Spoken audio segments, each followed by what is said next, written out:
जय हिंद दोस्तों। आज का हमारा वीडियो डीप है, लेंथी है, इसीलिए बहुत बढ़िया है। आज के टॉपिक में बहुत सारी नई नई चीज़ों के बारे में जानकारी मिलेगी। तो चलो शुरू करते हैं। तो हमारा टॉपिक है एयर वर्सेस विंड, यानी इन दोनों वर्ड्स में अंतर करना और इनकी अपनी अपनी जगह को समझना। इसे शुरू करने से पहले मैं बता दूं कि मैंने एक वीडियो बनाया था जिसमें मैंने WIND, विंड और वाइंड दोनों वर्ड्स होते हैं, उनके अपने अलग अलग यूजेस भी होते हैं। तो उस वर्ड की मैंने अलग वीडियो बना रखी है, अगर आप चाहें तो उसे देख सकते हैं। तो खैर अपने टॉपिक पर आ जाते हैं। एयर वर्सेस विंड में पहले एयर नाउन भी है और वर्ब भी। पहले नाउन से शुरू करते हैं क्योंकि ये इजी पड़ेगा। एयर नाउन के फॉर्म में इसका पहला यूज़ हम लोग मोस्टली जानते ही हैं, गैसों का मिश्रण जो हमारे चारों तरफ है, जो एटमॉस्फेयर में हम सांस लेते हैं उसे ही हम एयर बोलते हैं। The mixture of gases that surrounds the earth and that we breathe.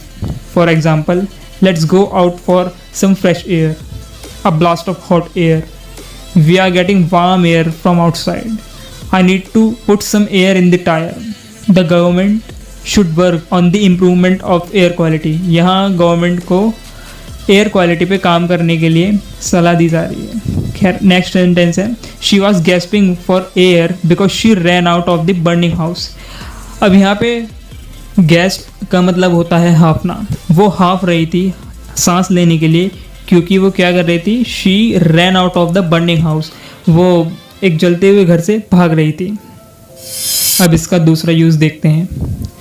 यहाँ एयर का यूज़ खाली जगह स्पेस के लिए किया जाता है। यहाँ पे एयर को स्पेस के लिए यूज़ किया जा रहा है, तो हम स्पेस की जगह दी एयर रख सकते हैं। एग्जाम्पल के ज़रिए से समझते हैं। Wave your hands in the air, I kick the ball into the air, spicy smells waft to the air. यहाँ वाफ्ट का मीन्स होता है उड़कर आना, फैलना या बाहर ले जाना। Next example, I punch the air in triumph. यहाँ ट्रम्फ का जीत है, करते हैं ना, यस। खैर नेक्स्ट एग्जाम्पल देख लेते हैं। The air was sweet with incense. Incense means धूप या धूप बत्ती। आगे, music filled the night air. यहाँ music filled the night air means है कि म्यूजिक ने उस रात को अपने प्रभाव से भर दिया। अब इसका थर्ड यूज़ देख लेते हैं। थर्ड यूज़ इसका प्लेन्स के लिए लगता है, means the space above the earth where planes fly. For example, the temple was clearly visible from the air, it only takes 3 hours by air, means by plane. Next है air travel, air traffic, air defence system. A surprise air attack means from aircraft और airplane was launched at night. इसका अगला या fourth use देखते हैं, इसमें थोड़ा ध्यान लगाना होगा। तो एयर नाउन का फोर्थ यूज़ हम देख रहे हैं। इसका मतलब होता है कि एक असर या एक छाप, एक मन पर एक प्रभाव या राय छोड़ जाना। The particular feeling impression that is given by somebody और समथिंग। यहाँ समबडी को मैंने शॉर्ट फॉर्म में SB और समथिंग को STH लिखा है। खैर आगे आप एग्जाम्पल से इसका मीनिंग हमें समझ में आ जाएगा। The room had an air of luxury, मतलब उस रूम में एक लग्जरी का लुक था, एक लग्जरी की झलक सी थी। Next example, there was an air of complete confidence about her, he had an air of mystery about him. इसी बीच अब एक नया फ्रेज देखते हैं, हॉट एयर।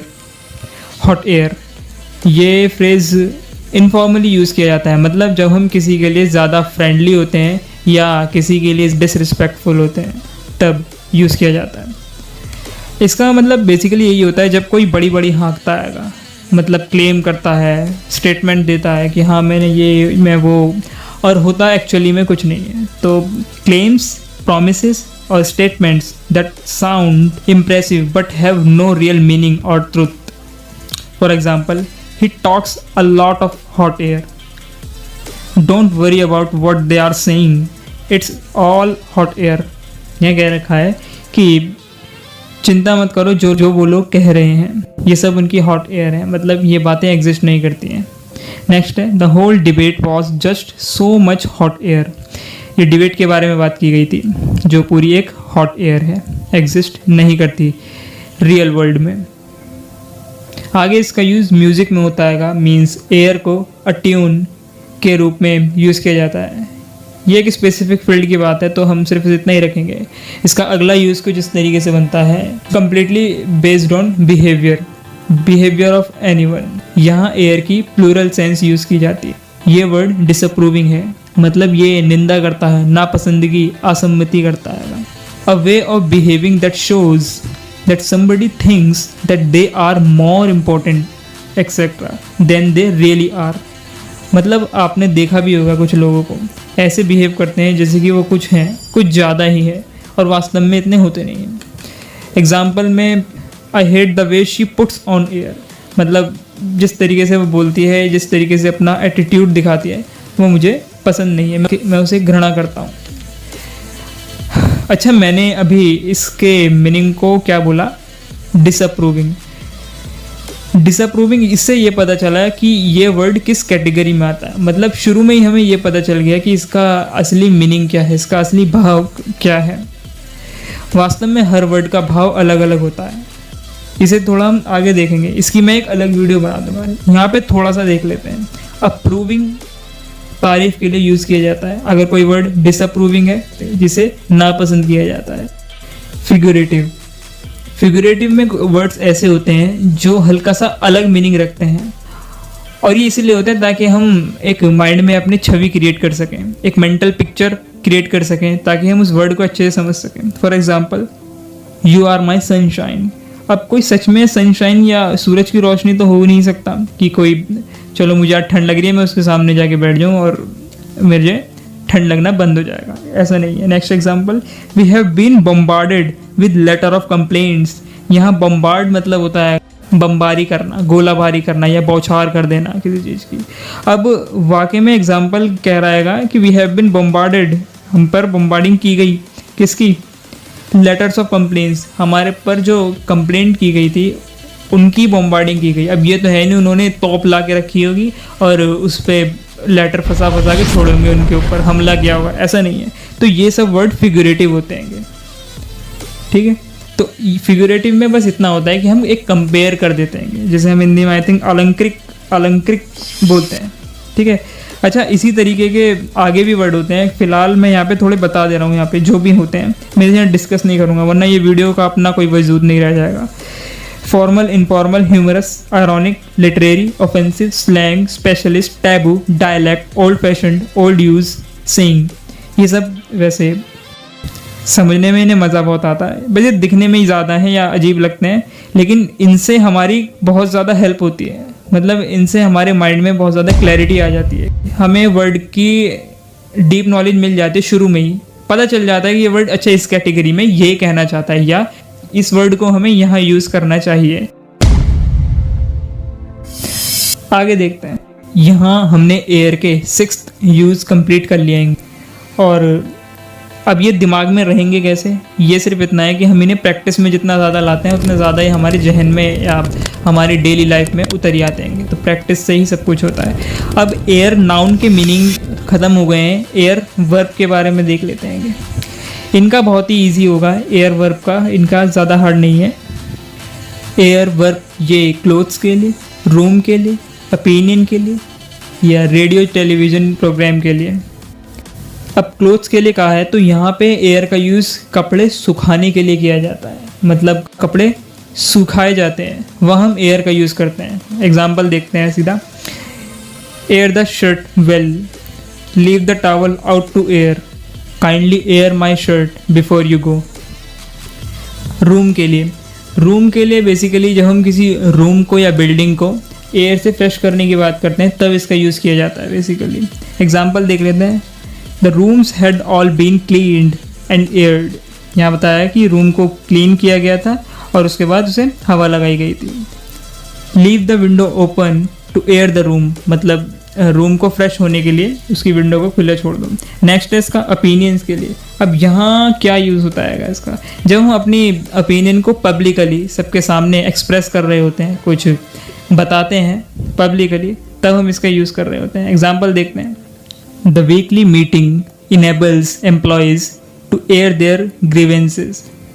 अब यहाँ ग्रीवेंसेस मीन्स हमारी शिकायतें जो होती हैं, जो हमारे साथ अनफेयर होता है, हम उनको शिकायत के रूप में जब दिखाते हैं उन्हें हम ग्रीवेंसेस बोलते हैं। तो यहाँ सेंटेंस में बता रखा है जो वीकली मीटिंग है, जो एक साप्ताहिक मीटिंग होती होगी, वो इनेबल्स करती है एम्प्लॉयज़ के लिए कि वो अपनी ग्रीवेंसेस को शो करें, वहाँ पे एक्सप्रेस करें। नेक्स्ट एग्जांपल रहेगा the issues were openly aired and discussed by the group. जो इशू है वहाँ के ओपनली यानी खुले तौर से देखे गए थे, उन्हें समझा गया था। आगे देख लेते हैं। इसका फोर्थ मैंने बताया रेडियो या टीवी प्रोग्राम के लिए। तो यहाँ पे यह है कि जब भी कोई प्रोग्राम को ब्रॉडकास्ट किया जाता है टेलीविज़न पे या रेडियो पे, तब एयर का यूज़ किया जाता है।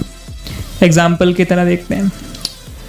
The show will be aired next Tuesday night. मतलब शो है जो नेक्स्ट ट्यूसडे की नाइट है उसको दिखाया जाएगा या ब्रॉडकास्ट किया जाएगा। अच्छा, एक नया वर्ड हैगा यहाँ पे टेलीवाइज। टेलीविज़न एक वर्ड होता है, हम जानते हैं। टेलीवाइज एक वर्ब है और ये मोस्टली पैसिव वॉइस के लिए यूज़ की जाती है। खैर, इसका आगे कभी मैं बात करूँगा। नेक्स्ट एग्जाम्पल है the programme aired last week. मतलब जो प्रोग्राम था वो दिखाया गया था या ब्रॉडकास्ट किया गया था लास्ट वीक को। खैर, तो ये तो रहा एयर का मीनिंग। मीन्स एयर का हमने नाउन में भी और वर्ब में भी दोनों में सीख लिया है। अब विंड की बारी है। विंड के बारे में अब हम देखते हैं। तो सबसे पहले विंड वर्ब को देखते हैं। वर्ब कितना यूज़ हो रहा है, तो उसकी फॉर्म बनती है wind, विंडेड, विंडेड।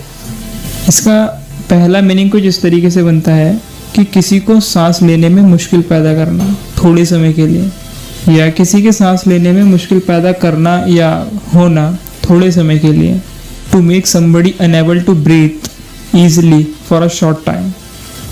For example, he was momentarily winded by the blow his stomach. इसका दूसरा यूज़ है किसी को ढकार दिलवाना। मोस्टली हम जब बच्चों को ढकार दिलवाते हैं तब इस वर्ड को यूज़ किया जाता है। टू जेंटली हिट और rub a baby's back to make it burp और release gas from its stomach through its mouth. अब विंड नाउन के रूप में भी यूज़ किया जाता है, तो उसका मीनिंग क्या होता है? मोस्टली हम लोग उसका मीनिंग जानते ही हैं, हवा, चलती हवा। मूविंग एयर को विंड बोलते हैं, रुकी हुई हवा को हम एयर बोलते हैं। तो इसे कुछ हम इस तरीके से बोलेंगे, air that moves quickly as a result of natural forces. Air रुकी हुई हवा होती है, गैसों का मिश्रण होती है। को मैं यहाँ एक्सप्लेन कर रहा हूँ, एयर को नहीं।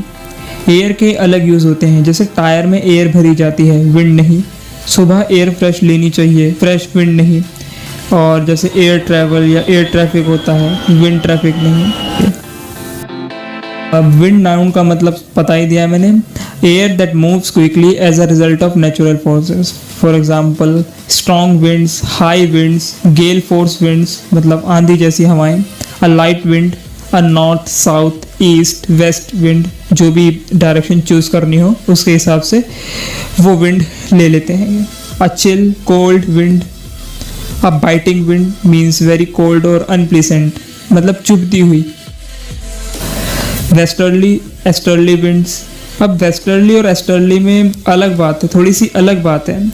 जैसे हम कहते हैं, वेस्टर्ली को लेते हैं, तो वेस्टर्ली अगर केवल हवा के लिए यूज़ हो रहा है तो इसका मतलब होता है कमिंग और blowing from the west, west से आने वाली हवाएं। अगर नॉर्मली वेस्टर्ली का यूज़ हो रहा है तो उसका मीनिंग कुछ इस तरह बनता है, इन और टुवार्ड्स द वेस्ट मतलब वेस्ट की तरफ। लेकिन मैंने अभी बताया कि हवा के लिए जब यूज़ होगा तो उसका होगा कमिंग और ब्लोइंग फ्रॉम द वेस्ट मतलब वेस्ट से आने वाली हवाएं। दूसरा एग्जांपल, गस्टी विंड मतलब झोंकेदार हवाएं। विंड नाउन का दूसरा यूज कुछ इस तरीके से है, जो हमारे पेट में गैस बनती है उसे भी विंड बोलते हैं। Gas that is produced in your stomach और intestines that makes you feel uncomfortable. For example, I don't eat broccoli, it brings me wind. Wind noun का थर्ड यूज कुछ इस तरह बनता है, जब कोई एक्सरसाइज करते समय या म्यूजिकल इंस्ट्रूमेंट बजाते समय सांस लेते हैं तो वो सांस भी विंड बोली जाती है या वहाँ पर विंड यूज किया जाता है। Breath that you need when you do exercise or blow into a musical instrument. For example, I need time to get my wind back after that run. अब wind noun का fourth use तीसरे वाले से ही जुड़ा हुआ है। अब यहाँ पर हम उन इंस्ट्रूमेंट को भी विंड कहते हैं जो हमारी सांस द्वारा बजाए जाते हैं या सांस लगाने पर ही साउंड प्रोड्यूस करते हैं। The group of musical instrument in an orchestra that produce sounds when you blow into them. In instrument को तो बोल देते हैं विंड, और जो इन इंस्ट्रूमेंट को बजाने वाले म्यूजिशियन होते हैं उन्हें भी हम यही बोलते हैं, जैसे a wind band, wind section played beautifully. तो अब WIND विंड, वर्ब और नाउन दोनों की फॉर्म हमने कंप्लीट कर ली है। आशा करता हूँ कि मैंने आपको ठीक से समझाया होगा, और अगर आपके कोई डाउट्स हैं तो आप मुझे नीचे कमेंट बॉक्स में बता सकते हैं। ये सभी एग्जांपल्स और डेफिनेशन में ऑक्सफोर्ड एडवांस लर्नर डिक्शनरी से लाता हूँ, और अगर आपको कोई मेरे समझाने के तरीके में कुछ प्रॉब्लम निकल के आती है सामने आपके, तो आप मुझे बता सकते हैं। मेरी कोई एनिमेशन में या और अच्छे तरीके से मैं समझा सकता हूँ तो आप मुझे नीचे बता सकते हैं। तो ये वीडियो यहीं तक था, मिलते हैं अगली वीडियो में। जय हिंद, जय भारत।